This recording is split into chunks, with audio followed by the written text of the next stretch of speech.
Want help to grow your business? Download BRiN, the world's first business advisor in your pocket. To find out more, visit BRiN.ai or search the App Store today.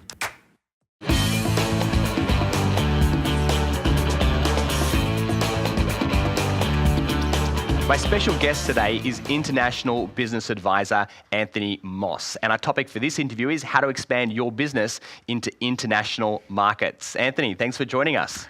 Good morning, Dale. Thank you. Pleasure Now, to be here. before we get into some of the questions, and I've got a whole bunch for you, and this is particularly relevant because this is something that obviously we're looking to do in our own business, so I've got lots of questions. But tell me about some of your experience first of all. You were born in the UK, but you've worked around the world. Yes. Tell us some of the places that you've been.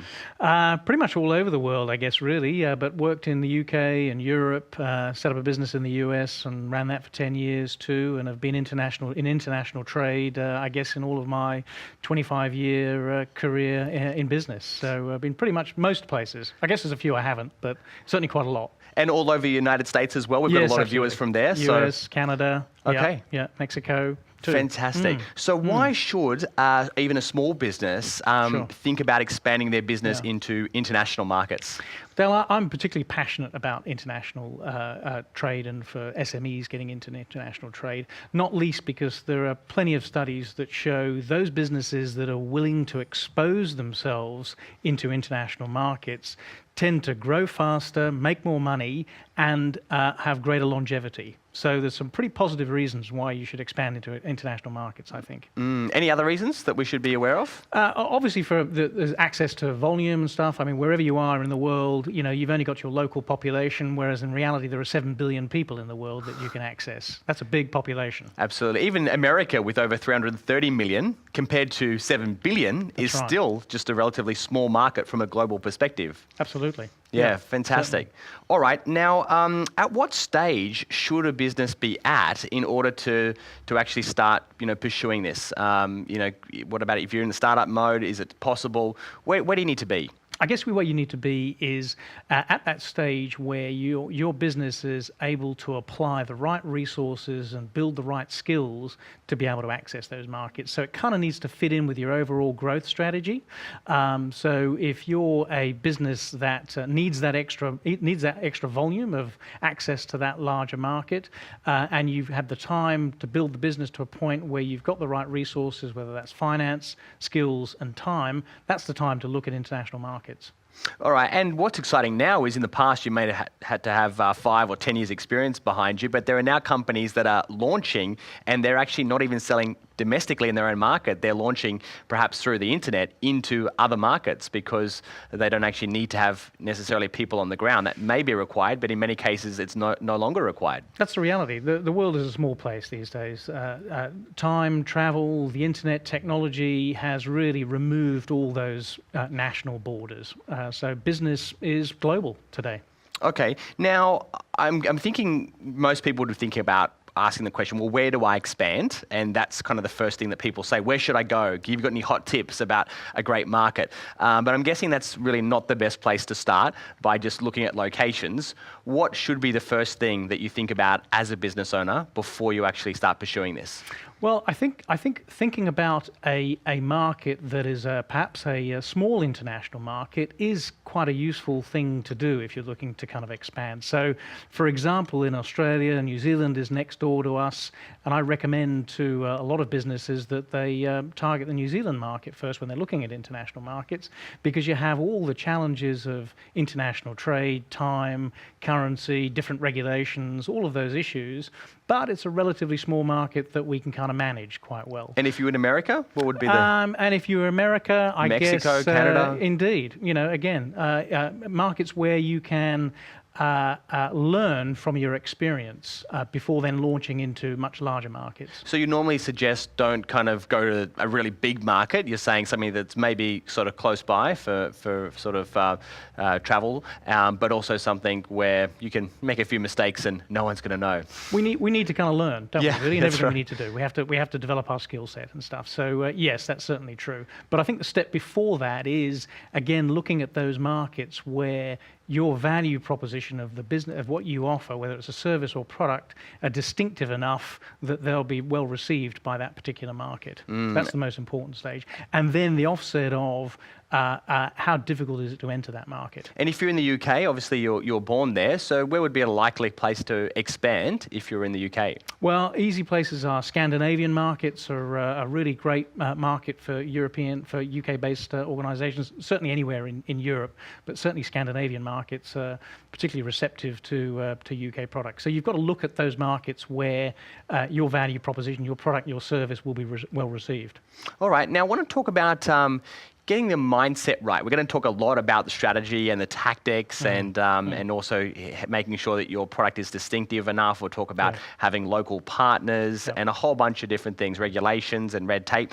But I want to talk about what you should be thinking about internally in order to succeed with international markets. Well, again, it's, I guess, having a global mindset, number one, making sure that you're not bound by the kind of the state boundaries that you're in, and having that perception that the world is in fact my market.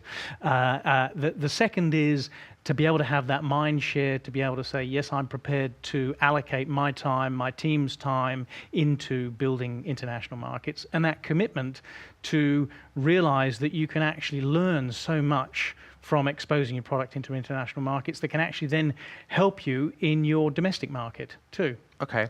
And just to make, again, this interview relevant for everybody, these strategies can apply whether you have a physical product that you're actually shipping or whether it's a service-based company as well. Have you had experience with both? Absolutely, and there's really no distinction between whether it's a product or a service. It's really about how to access a market, clear value propositions, and then your strategy to market entry strategy. Okay, so we're going to talk about market entry later on. Also, distinctive capability as well. We'll talk a bit about that. Tell us a little bit about the internet and the role the internet plays these days in helping a business expand globally from an e-commerce point of view. Sure. Well, of course, it's a great liberator. It's a great liberator in the sense of the information that you can access, so you can do research on the internet, etc. You can find out all information about particular markets and opportunities, your competition, etc. But equally, it's pretty easy to present, even for a small business, to present yourself as a global operation on the internet too. So I mean, it has both a sales, market research opportunity too, and also for internet-based businesses, it's a great mode of delivery for your services too. It's fantastic. And I know that there are companies that have used it as an entry point by selling online first for maybe 12 months, finding where are the hottest markets where they've already got traction and there's a community of followers, and then that's where they expand based on how their sales volumes are going from their online stores. That's right. Yeah. Again, this is local, but we have a great example in an organization called Atlassian here, which is now a global organization. Although located originally in Sydney, they've now launched in the US stock market and are a greater than $1 billion organization. And started by a couple of students. Absolutely. Have you other examples of companies that you've worked with and for to help them expand, even maybe small companies that have become global? Yeah, absolutely. So manufacturers here, small manufacturers in Australia that have launched into US markets, UK markets, and they've done that by doing the research, identifying clearly how their product and service is differentiated in a particular market, looking at the competitive nature of a market, and then with targeted expansion.